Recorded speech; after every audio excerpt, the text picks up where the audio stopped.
Bonjour Bassam Tahan. Bonjour Tom d'Éveil Français, TV.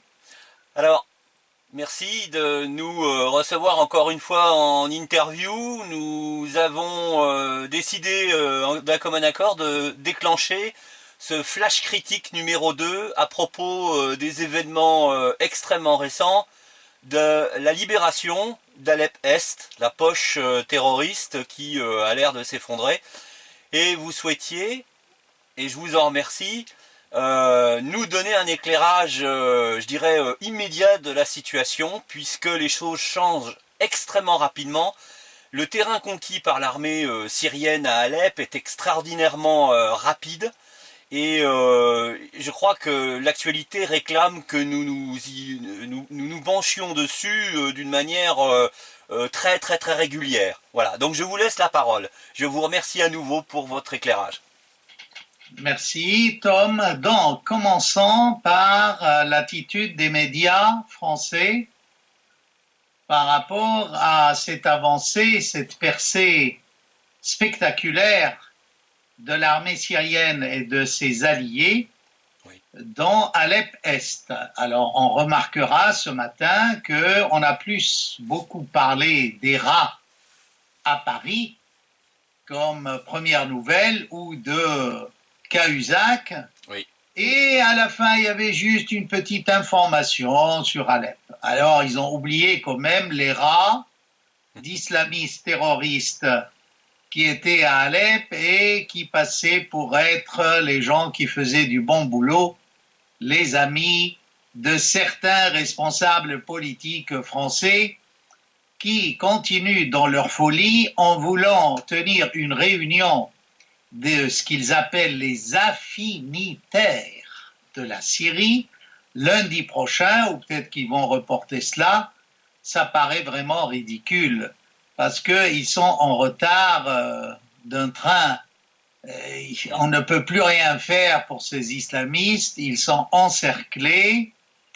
Et venons maintenant à la situation du terrain de bataille pour savoir où est-ce qu'on en est. Alors, vous savez que depuis 5 jours, l'armée syrienne a pris tous les quartiers nord-est occupés par les islamistes, terroristes. Alors, le quartier, l'ancien quartier en plus. Hein. Voilà, le quartier Anano, c'est-à-dire ce grand quartier de logement populaire qui remonte, dont la construction remonte au président égypto-syrien de l'époque, Abdel Nasser. Bon, alors aujourd'hui, les islamistes, en fait, n'occupent que dans la banlieue sud d'Alep une superficie ou une surface de 7 km, pas plus, et qui, comme une peau de chagrin, diminue, se rétrécit d'heure en heure, de minute en minute même. Alors, comment on explique l'effondrement de ces islamistes d'Al-Nusra et des groupes qui se sont regroupés autour d'Al-Nusra? Je rappelle qu'Al-Nusra, c'est la branche syrienne d'Al-Qaïda aidée par les Turcs et essentiellement le Qatar. Alors, c'est que, en fait, Alep-Est était encerclé. Mais non seulement Alep-Est, tout Alep était encerclé, assiégé par l'armée syrienne, les avions russes, les vaillants combattants du Hezbollah, les volontaires irakiens et les volontaires syriens. Alors, le problème, c'est que les islamistes croyaient que l'armée syrienne allait attaquer par le sud, parce que c'est dans le quartier du Cheikh Saïd et de Bustan al-Qasr, c'est-à-dire le jardin du palais, c'est là où il y avait le gros de la troupe et les installations militaires les plus solides. Alors la surprise, c'était que l'armée syrienne a attaqué de partout. Hmm. Et cette fois-ci, les Américains et les alliés de ces islamistes ne pouvaient pas fournir aux islamistes les coordonnées des attaques, des déplacements de toutes les troupes massées autour d'Alep et par où on attaquait, sur quel axe on avançait, à cause d'un brouillage électronique commandé sans doute par les Russes et dirigé par les Russes. Donc c'était des islamistes stratégiquement aveugles. Oui. Ils pouvaient pas. Alors, ils ont vu qu'ils étaient attaqués de partout. Ils se sont portés vers le sud, croyant que c'est de là que allait venir le gros de la troupe, le fer de lance de l'armée syrienne et de ses alliés. Erreur fatale, c'est du nord qu'est venue la première frappe. Et là, une fois que toutes les préparations, les fortifications de défense de première ligne au nord de la ville est d'Alep se sont effondrées, et ben c'était la déroute totale. Ils se sont pressés de se replier vers le sud. Et là, c'était franchement pour l'armée syrienne une promenade. Hein. Quartier après quartier, les islamistes fuyaient, laissant derrière eux d'énormes stocks de provisions alimentaires qui étaient destinées aux habitants. Et on s'est rendu compte qu'ils ne les distribuaient pas aux habitants. D'armement lourd qui venait des États-Unis. À part les armements lourds, ils ont laissé pratiquement tous les missiles, toutes les bombes artisanales, les mortiers artisanaux dont ils se servaient pour bombarder Alep ouest.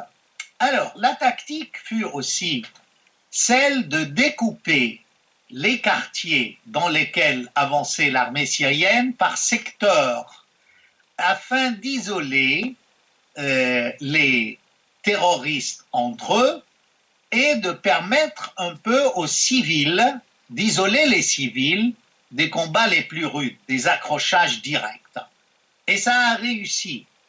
Donc, les terroristes ne trouvaient de solution que de se replier toujours vers le sud, face à une armée triomphante d'élite qui recevait, comme on l'a dit la dernière fois, l'aide de troupes venues par l'aéroport d'Alep.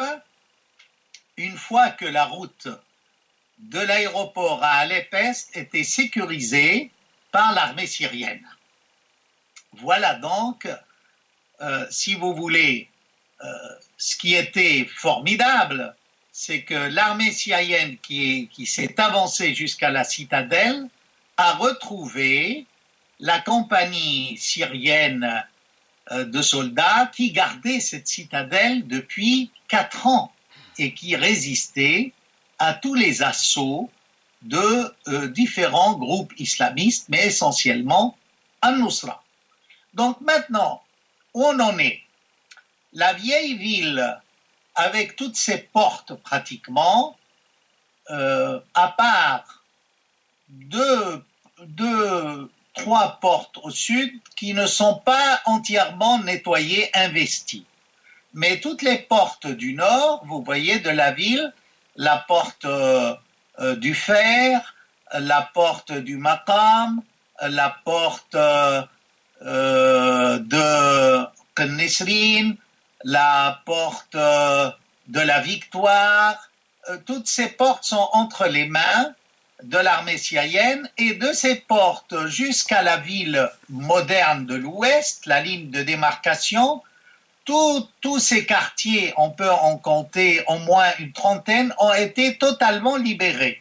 Je rappelle que, par exemple, tous les beaux restos n'est-ce pas, de cette région-là, je citerai Assisi, n'est-ce pas, ceux qui ont visité Alep, toute cette partie, le vieux quartier arménien ou chrétien, ont été libérés. Et on a entendu depuis 2 jours les you-you des femmes avec les tirs de joie, de victoire dans tous ces quartiers-là. Voilà, si vous voulez, en ce qui concerne la situation de ces 2 derniers jours. La nouvelle donne aujourd'hui, qui est très importante, c'est que à l'est d'Alep, c'est-à-dire ces quartiers qui sont voisins de la route de l'aéroport, par exemple Al-Marja, ou le Marjé, comme on dit, la prairie, Darda, c'est un autre quartier, tous les vignobles sont libérés, c'est-à-dire Karm al-Atarji, Karm al-Tahan, Karm al-Jazmati, c'est-à-dire le quartier, n'est-ce pas, de Jazmati, de Nier, de Qatarji. Et au centre de ces quartiers, hier, l'armée syrienne a pu prendre, n'est-ce pas, l'hôpital de l'ophtalmologie, un hôpital dont on a parlé depuis 4 ans, qui abritait pratiquement le QG, quoi, les hauts responsables de ces terroristes. Et on a bel et bien vu que c'est dans les hôpitaux, n'est-ce pas, que se cachaient ces gens-là. Et dans les médias internationaux, ils continuaient de dire que les Russes et les Syriens bombardaient des hôpitaux alors que c'était de faux hôpitaux. Il en est de même de ce qu'on appelle al-madaris, les écoles. Ces écoles-là étaient des ateliers de fabrication de missiles, de bombes d'enfer, c'est-à-dire les bonbonnes de gaz. Et il y avait à peu près 5 écoles dans ce quartier-là, central à l'est, à Miassar, tout près. Et ça a été évidemment investi par l'armée syrienne. Voilà donc, maintenant, à quoi on assiste? On assiste à un exode de la population d'Alep-Est, de l'Est vers le nord, libéré, ou un peu à l'ouest. Alors l'armée a donné des consignes que les civils se retirent par petits groupes pour éviter les pour tirs. éviter la bousculade, pour éviter aussi qu'ils ne soient exposés à des balles perdues, de manière à ce que l'on puisse organiser l'évacuation des quartiers les plus dangereux. Ceci dit, beaucoup d'habitants alepins sont restés dans les quartiers libérés et n'ont pas quitté et attendent le secours de l'armée et de la défense civile, pas des casques blancs, mais de la vraie défense civile d'Alep, qui porte sur son épaule, n'est-ce pas, le drapeau et les armoiries de l'armée syrienne et de l'État syrien. Alors, actuellement, qu'est-ce qui se passe donc? Le chef des terroristes, un certain Mohaïsini, qui est saoudien de nationalité, qui commande le gros de la troupe terroriste islamiste, a donné l'ordre à ce que personne parmi les islamistes ne demande à se rendre. Et en disant que ceux qui avaient l'intention de se rendre vers Idlib, ce que proposait l'État syrien, mais on verra que l'État syrien ne propose plus rien, pas de trêve, parce que... C'est fini là, c'est trop tard. Il faut plier les cartes, la messe est dite. Je crois qu'il n'y a que les Occidentaux qui croient encore qu'ils peuvent faire quelque chose pour sauver les gens qui font du bon boulot, n'est-ce pas? Et puis Noël approche, donc ils s'imaginent probablement qu'on va leur faire un cadeau comme ça, alors que ça fait des mois, voire des années que les Russes, les Syriens s'évertuent à trouver des solutions pour évacuer cette poche. Et pour ma part, moi j'étais certain qu'ils de toute façon ils ne souhaitaient pas la quitter, puisque ça revenait à libérer la totalité d'Alep et donc à créer une issue définitive à la guerre qu'il y a en Syrie, puisque la perte d'Alep pour les Occidentaux, c'était la perte de la guerre en Syrie, c'était tout simple. Hein. Vous avez entièrement raison. Je crois que la bataille d'Alep, là, la victoire de la bataille d'Alep, sonne la fin de la guerre de Syrie en faveur du gouvernement légitime de Damas. Oui. Et je continue, si vous voulez, si vous permettez. Oui. Donc, ceux qui se rendent vont être poursuivis et tirés comme des lapins. En fait, c'est la panique et la débandade dans le rang des terroristes parce qu'ils n'avaient pas de plan pour répondre à cette attaque du Nord. C'est pour cela que toutes leurs lignes défensives se sont effondrées si rapidement. Par ailleurs, ils étaient convaincus qu'au niveau international, il y avait des lignes rouges, et une des lignes rouges, c'est que l'armée syrienne ne prendra pas Alep-Est de force, et en fait, ils se sont trompés, parce que ni la Turquie, ni le Qatar, ni la France, ni les USA ne peuvent faire quoi que ce soit pour eux. Hein. Alors, comment ça c'est au niveau militaire, si vous voulez, il y a des détails intéressants. Donc, on a commencé par un bombardement massif des centres où se trouvaient les terroristes, par aviation, par chasseurs-bombardiers, par hélicoptère, par artillerie lourde, par tank et par mortier. Suite à cela, évidemment, les snipers terroristes ont disparu du haut des immeubles, fuyant vers le sud. Alors, comme les rues de la ville, la vieille ville, sont sinueuses et étroites, il était difficile pour les terroristes d'utiliser tous les missiles anti-tanks parce qu'ils n'avaient pas de vision. Oui. Et l'armée syrienne dispose de tanks, je dirais, petit format, et qui ont pu pénétrer dans les ruelles et faire du bon boulot. Hein, mais d'une autre manière, voilà. Oui. Sans être touché ou affecté par tous les missiles. Ça, c'est un détail, mais d'importance. Ceci dit, ceux qui attaquent, c'est vraiment des forces d'élite qui ont suivi un entraînement récent de guérilla civile, citadine. Et ça a été, on tirera beaucoup de leçons de cette victoire à Alep. Maintenant, venons donc à Sher Saïd. Dans Sher Saïd, le chef leur a interdit de quitter et de se rendre. Alors, il y a deux scénarios. Soit il se retire vers l'ouest, vers Idlib, et là, c'est un peu abandonné.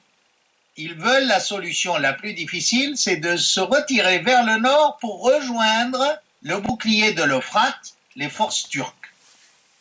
Mais pour cela, il va falloir pratiquer une ouverture dans plusieurs lignes de soldats syriens qui assiègent pour remonter vers le nord. C'est quasiment impossible. Oui, c'est perdu. Là. Donc, alors, la solution peut-être pour les terroristes, s'ils ne veulent pas se rendre, c'est carrément de continuer à avoir des boucliers humains dans ce quartier de Sher Saïd. Qu'est-ce que c'est ce quartier? C'est le quartier de la banlieue sud-est d'Alep, mais à l'extrême. Donc aujourd'hui, là, pendant que je vous parle, il y a à peu près 2h30 que l'armée syrienne a arrêté le bombardement de Sher Saïd et ce sont les forces terrestres, les commandos de l'armée, qui pénètrent Sher Saïd et poussent les islamistes vers le nord. Mais le nord ayant été pris aussi par l'armée syrienne, c'est vers le nord-ouest. Mais on reste toujours dans cette partie sud de la banlieue, voyez-vous. Donc, en fait, la surface qu'ils occupent, comme j'ai dit, c'est 7 kilomètres, et peut-être d'ici ce soir, ce sera la moitié. Hein. Alors, quelle est la solution pour les terroristes? Je crois qu'on va avoir un bain de sang s'ils s'attaquent aux civils, parce qu'on ne peut pas évacuer tous ces civils. Voyez-vous, c'est très difficile, à moins qu'il y ait, si vous voulez, une reddition de dernière minute, parce que entre eux, ces groupes islamistes ne s'entendent plus. Oui. Ils ne s'entendent plus sur la tactique à adopter, ils ne s'entendent plus sur la solution finale, est-ce qu'on doit se rendre ou pas. Il y a des mésententes qui ont créé même des accrochages entre eux, donc on peut dire qu'ils ne sont pas dans de beaux draps. Alors, si vous voulez, moi je crois à la lumière des dépêches qu'on reçoit, des correspondants de différentes chaînes sur place. La bataille d'Alep est terminée. C'est une histoire de quelques heures, voire quelques jours pour nettoyer les poches. Et là, c'en est fini des espoirs, au pluriel, n'est-ce pas, de la Turquie, du Qatar, de la France qui cherchait à toujours blanchir ces terroristes et parler de rebelles modérés. On ne peut pas être rebelle modéré et venir du royaume saoudite, avoir le look et la doctrine des wahhabites et des frères musulmans, instaurer des tribunaux d'inquisition et sévir pendant des années. On voit que, si vous voulez, toute cette politique occidentale est démasquée, et là, le grand héros, évidemment, qui a fait changer la donne dans cette guerre, c'est franchement Poutine et Assad, qui a pu, avec le soutien de son peuple, rester le front haut, le verbe haut, tenant la dragée haute à beaucoup de responsables occidentaux. Et je crois que, comme je prévois, la bataille suivante va être celle d'Idlib, et pour un peu pousser le bouclier de l'Euphrate des Turcs vers les frontières reconnues, et c'est après que sans doute on va négocier le problème de Raqqa, une fois que Trump sera arrivé à la Maison-Blanche et tiendra les rênes du pouvoir. Et il y a de fortes chances qu'on ait des solutions moins militaires, vu l'amitié et le réalisme des deux présidents, c'est-à-dire Trump d'un côté et Poutine de l'autre. Cette grande victoire d'Alep est la surprise qu'on avait promise, c'est-à-dire que Alep sera libéré bien avant Mossoul, et ça dame le pion à toute la coalition internationale qui utilise je ne sais combien de bombardiers, alors que, si vous voulez, Alep a été libéré en fait en quelques jours, pas plus. Voilà, je suis vraiment heureux en tant qu'Alépin de savoir que la ville va connaître les bulldozers qui vont se mettre à l'œuvre et réparer ce qui a été cassé, non seulement dans la pierre, mais dans les cœurs de tous ses habitants. Voilà. Merci Bassam, j'ai évidemment plusieurs questions qui me brûlent les lèvres, si vous le voulez bien.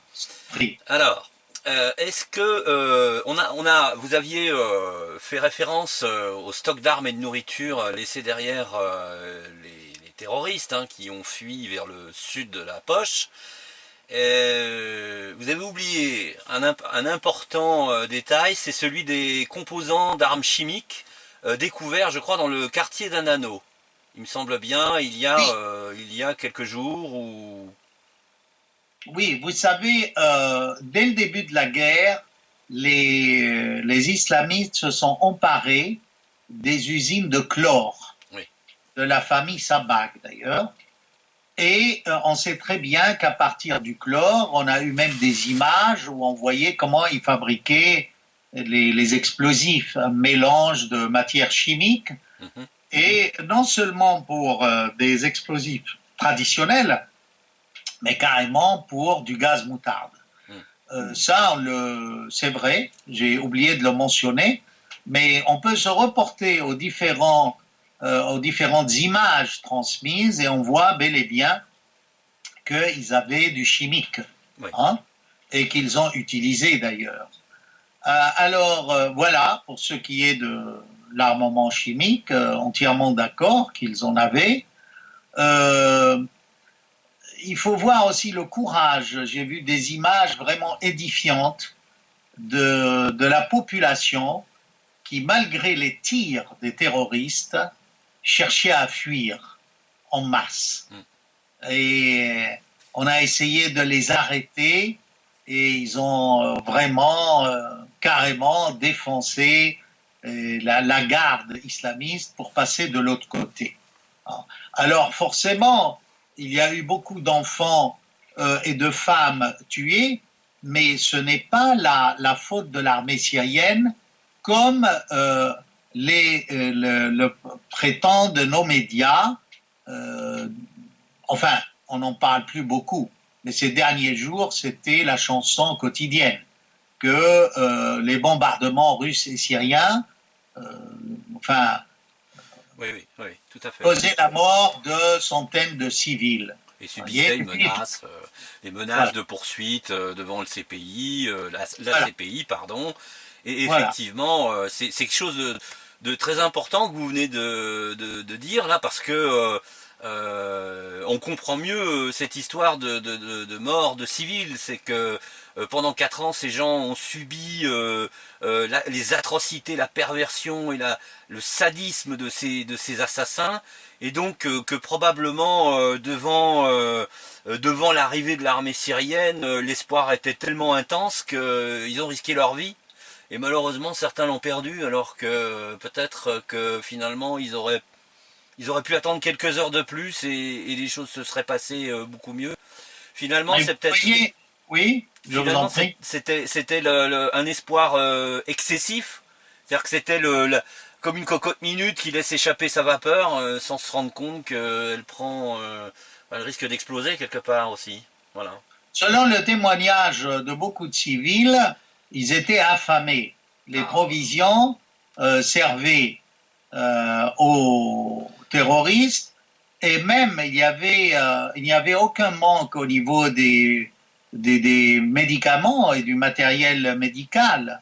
Mais tout cela servait plus aux terroristes qu'aux civils. hum, hum. C'est-à-dire, ils s'estimaient prioritaires, que comme quoi ils défendent la ville, en laissant parfois les blessés jonchés dans les rues d'Alep, hein, sans les ramasser, qu'ils avaient autre chose à faire. On a des témoignages poignants qui les condamnent et qui condamnent ceux qui les soutiennent et qui condamnent aussi tous les médias qui n'arrêtaient pas de mentir là-dessus. Hein. Je rappelle, en France, on n'a pas le droit de dire autre chose que la doxa des médias qui leur est imposée Oui, par je ne sais qui. Et il faut dire que ces journalistes ont un sens développé du parapluie. Hein, oui, et c'est dommage, hein, parce que dans le pays de Charlie, franchement, c'est honteux. oui. C'est honteux. Le vrai Charlie, c'est peut-être nous hein, qui l'assumons, et non pas les radios et les télés officielles ou semi-officielles. Oui, parce que c'est pas pour crier en tant que victime, mais disons que j'ai pu constater par moi-même sur le groupe principal sur lequel je publie que Facebook avait pris des décisions et donc des mesures pour brider assez sévèrement en fait l'impact des publications, malgré un groupe qui fait quand même 140 000 abonnés. Et on voit très bien là, effectivement, la tentative de muselage de tous ceux qui osent remettre en question cette fameuse doxa dont vous parlez, effectivement. Avez-vous d'autres questions, cher ami? Oui, alors j'avais une remarque aussi, parce que vous parliez des terroristes qui utilisaient essentiellement pour eux le matériel médical. Il se trouve qu'on a trouvé, visiblement, l'armée syrienne a trouvé des produits médicaux made in Israël. Bon, donc ça c'est déjà une indication très nette de l'appui de l'entité sioniste aux terroristes d'Alep-Est. Et puis plus encore, il y a quelques heures, hier, Israël a encore frappé le territoire syrien. Je crois que c'est un aéroport militaire. Il y a eu au moins 2 explosions qui n'auraient pas fait de victimes, mais il semblerait que Israël craigne. Et ça fait une deuxième question finalement dans une seule. Il semblerait que un grand nombre d'officiers supérieurs occidentaux, hein, c'est-à-dire américains, français, anglais, probablement allemands, mais aussi qataris, saoudiens, turcs et surtout israéliens, soient prisonniers dans cette poche d'Alep restante, hein, qui doit faire à peu près 3 km de diamètre, à grosso modo, hein, si j'en crois les informations que j'ai de mon côté et les vôtres.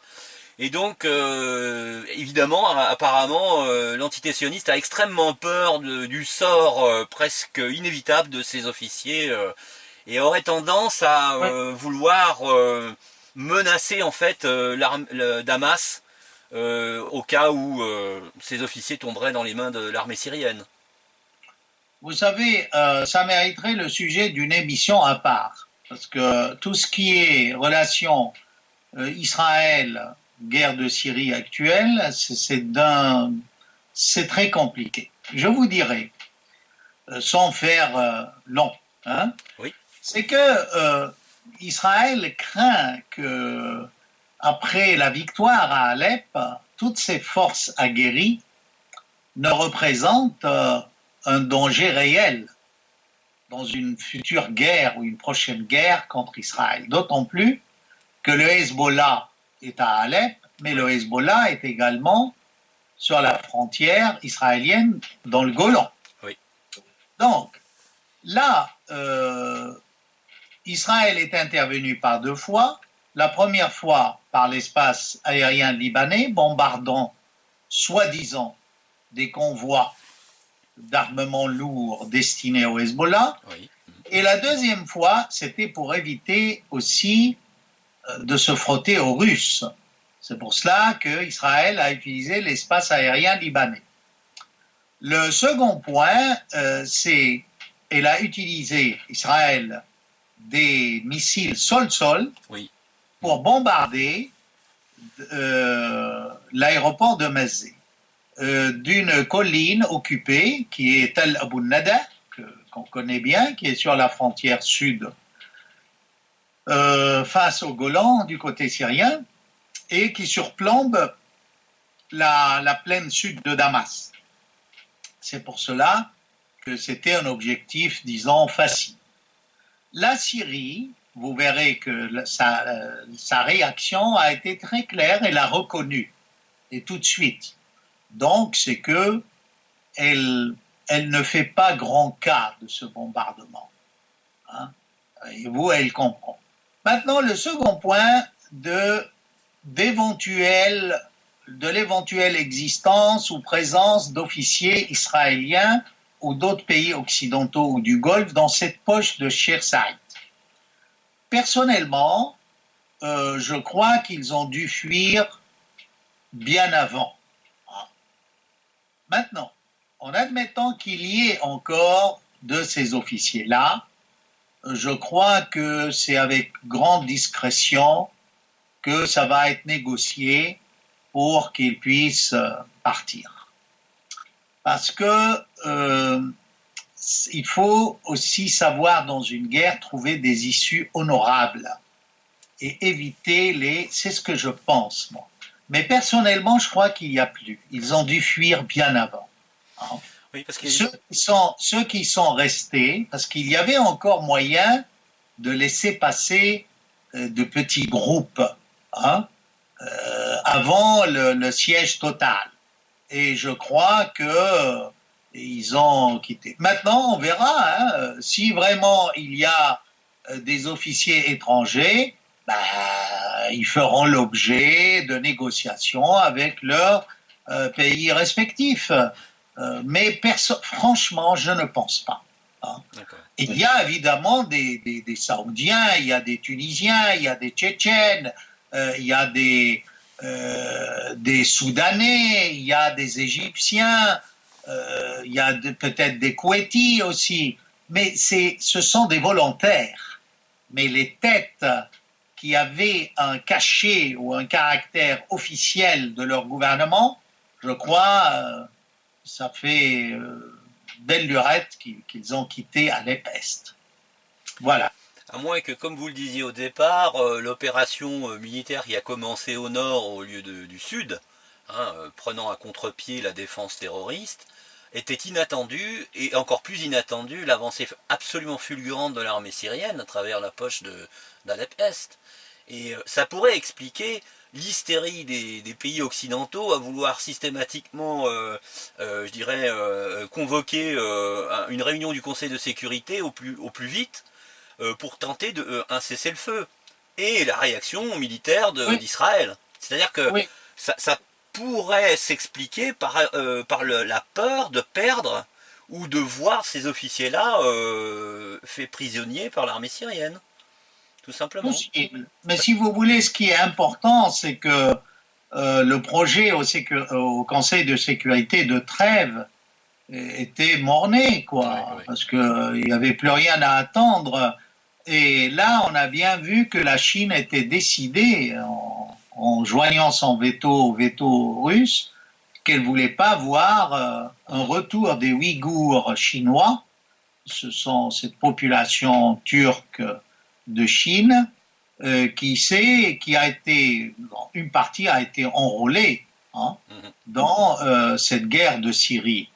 Et on a parlé de projets de formation et d'armement par la Chine de l'armée syrienne.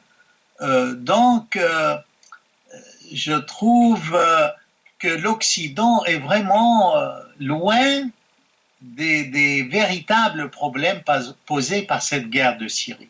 On s'est trompé en France, on s'est planté carrément dès le début et on continue de le faire. Mais je suis tout espoir qu'avec les présidentielles qui arrivent en France, tout ça va changer. Ce ne sera qu'un mauvais souvenir pour les Français de s'être trompés autant et d'avoir contribué à massacrer les minorités du Proche-Orient et la grande majorité sunnite, parce que finalement, les morts dans cette guerre sont beaucoup plus nombreux dans la majorité que dans les minorités, voyez-vous.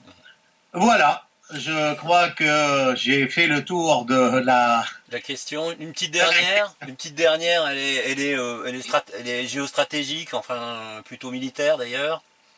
Est-ce Oui. que vous pensez que l'armée syrienne aurait pu bénéficier de l'énorme expérience de l'armée russe? Je parlais il y a quelques jours de l'expérience acquise lors des batailles de rue dans Stalingrad contre l'armée allemande, qui était quand même une armée féroce, hein, pugnace, avec des moyens militaires équivalents.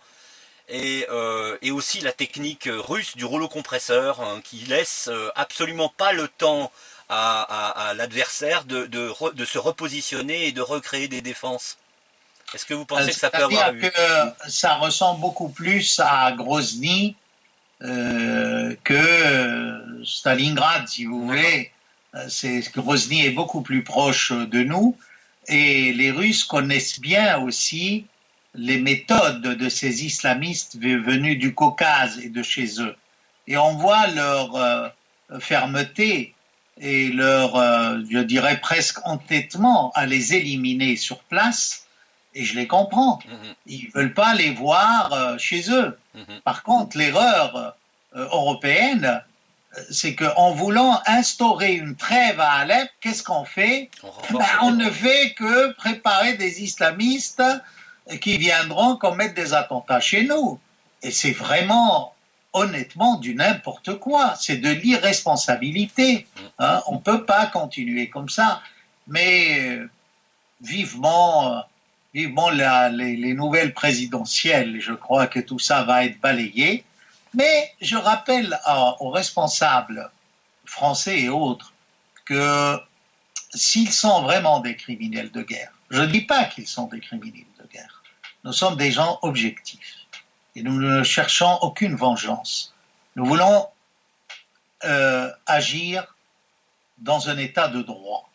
Les justiciers de Syriens poursuivront